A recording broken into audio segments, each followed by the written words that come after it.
A nation's first foreign policy test begins at its border. For India, neighborhood stability is not a diplomatic option, it is a strategic necessity.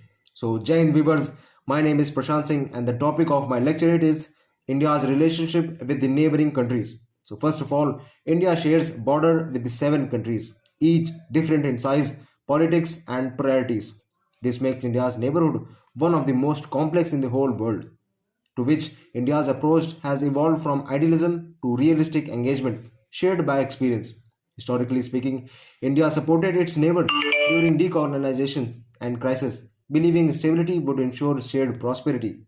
However, unresolved border issues, internal politics of neighboring states, and external influence of the often other countries complicated these relationships. Today, India follows a clear framework by the help of Neighborhood First and Sagar program. Like, for example, let's take Bhutan. So, with Bhutan, relations are built on trust and security coordination, and Nepal reflects a deep cultural ties mixed with political insensitivities. Bangladesh stands as one of India's biggest diplomatic successes, but unfortunate reasons, it is not the one we chose to be. So, moving on, Sri Lanka shows India's role as a first responder during economic crisis and disaster management.